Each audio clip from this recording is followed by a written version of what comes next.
திருவாரூர் நீலோத்பலாம்பிகை சக்தி தல பீடங்களில் இது கமலை பீடம், காமகலா பீடம் என்று அழைக்கப்படுகிறது. இது சக்தி பீடம் என்பதுடன் பஞ்சபூத தலங்களில் ஒன்றாகவும் விளங்குகிறது. தேவி இங்கு தவம் இருக்கின்றாள். திருத்தலங்களிலேயே சிறப்பு அமைந்தது திருவாரூர். திருவாரூர் புகைவண்டி நிலைய சந்திப்பு மயிலாடுதுறை, சிதம்பரம், தஞ்சாவூர், திருச்சி, காரைக்கால் முதலிய ஊர்களிலிருந்து பேருந்துகள் நிரம்ப உள்ளன. திருக்கோயில், பூங்கோயில், ஐம்பூத திரு ஊர்களுள் இது நிலத்தின் பகுப்பாய் அமைந்தது. உலகுருவ இறைக்கு நிலைக்களன் ஆரனுள் மூலாதாரமாக உள்ளது. திருக்கோவிலுக்கு மூலட்டானம் எனவும் பெயர் உண்டு. திருமகள் வழிபட்ட திருவூர். சோழ மன்னனின் பெருநகர் ஐந்தனுள் ஒன்று. பறவை நாச்சியார் திருத்தோற்றம் உற்ற திருவூர். சுந்தரருக்கு சிவபெருமான் தம்மை தோழமையாக ஆக்கிக் கொண்டார். அதனால் சுந்தரர் தம்பிரான் தோழர் என அழைக்கப்பட்டார். சுந்தரருக்கும் பறவையாருக்கும் திருமணம் நடந்து வாழ்ந்த திருவூர். அபயகுலசேகர வேந்தன் நம்பியாண்டார் நம்பி வாயிலாக தில்லையில் வைப்பாக இருந்த மூவர் திருப்பாடல்களை வெளிப்படுத்தினார். அவற்றை 7 திருமுறைகளாகவும் நடைமுறையில் இருந்த திருவருட்பணுவல்களை 4 திருமுறைகளாகவும் தொகுப்பித்தார். அவற்றை செப்பேடு செய்து எழுதுவித்து இத்திருவூரில் வைப்பித்து வழிபடுவித்தான். அத்தகைய வேந்தன் மாநகரம் இது. சேக்கிழார் அடிகளை கொண்டு திருத்தொண்டர் புராணம் பாடச் செய்து அதனை செப்பேடு செய்து இத்திருவூரில் வைப்பித்து வழிபடுவித்த வேந்தன் அனபாயனின் மாநகரம் இதுவே ஆகும். ஆரூர் ஆலயத்தின் மூலவர் வன்மீகர். அருகே அன்னை சோமகுலாம்பிகை. வன்மீகரின் வலப்பக்கத்தில் தனிச்சந்நிதியில் தியாகராஜர் வீற்றிருக்கிறார்.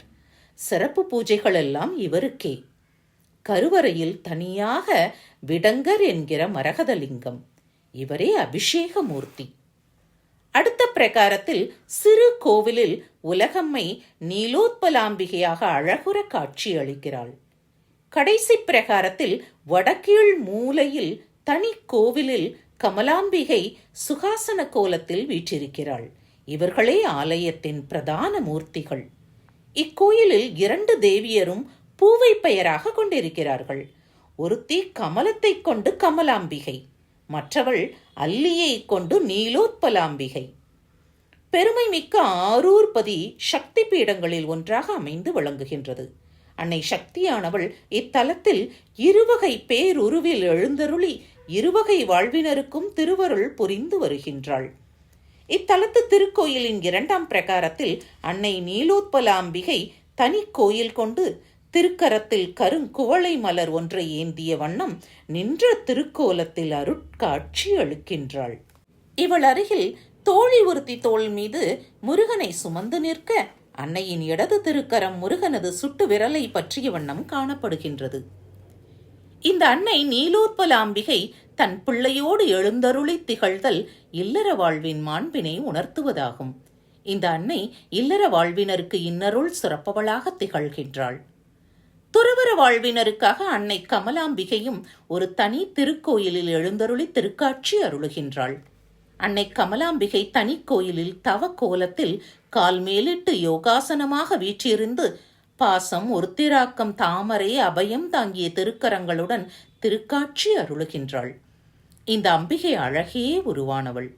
இந்த அன்னை துறவர வாழ்வினருக்கு திருவருள் புரிந்து விளங்கவே அன்னை கமலாம்பிகை தவக்கோலத்து யோக நிலையில் எழுந்தருளி விளங்குகின்றாள். சக்தி ஒன்றே, ஆனால் இந்த தலத்தில் சக்தியின் வடிவம் 2.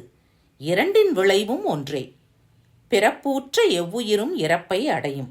ஆனால் இறப்பை அடைந்த உயிர் பிறவாமையை அடைய உரிமையும் உயரிய வழியும் உலகில் உண்டு. அந்த பிறவாமையையே, அதாவது பிறவா நிலையினையே வீடு பேறு என்றும் முக்தி என்றும் ஒழியப்பெறும். இதனை அடைவதன் பொருட்டே அன்பர்கள் இருவகை வடிவில் இலங்கும் அன்னையை அன்புடன் வழிபட்டு அருள் பெறுகின்றனர். கமலாம்பிகை சுயம்பு. கோயில் கொண்டுள்ள வன்மீகரும் சுயம்பு. ஆரூர் ஆலயத்தில் எழுந்தருளியிருக்கும் கமலாம்பிகை அசபை வித்தையான பிரணவ யோகத்திற்கு அரணாக அமைந்தவள். நீலோத்பல மலர் திருவாரூரில் மட்டுமே காணப்படுகிறது. பாரில்லை நீரில்லை பங்கயம் ஒன்றுண்டு, தாரில்லை வேரில்லை தாமரை பூத்தது, ஊரில்லை காணும் ஒளியது ஒன்றுண்டு, கீழில்லை மேலில்லை கேள்வியிற் பூவே என்கிற திருமந்திர பாடல் நீலோத்பலத்தையே குறிக்கும். ஐம்பூதங்களுள் பூவினுக்கு வேண்டப்படும் நிலமும் நீரும் இல்லை. ஆனால் இவைகளுக்கு அப்பால் ஒரு தாமரை உண்டு. அதுதான் திருவருள் தோற்றமாகிய 1000 இதழ் தாமரை என்பர். அம்மலருக்கு அரும்பும் இல்லை, வேரும் இல்லை. ஆனால் அது மலர்ந்துள்ளது. அங்கு ஊரும் இல்லை, கீழாகிய ஆதியும் மேலாகிய அந்தமும் இல்லாத கேள்வி என்று சொல்லப்படும் மெய்யுணர்வாகிய பூவாகும் அது. அஃதே நீலோத்பலம். மேலே சொன்ன திருமந்திரத்தின் கருத்தே இதுவாகும். மீண்டும் அடுத்த பதிவில் சந்திப்போம்.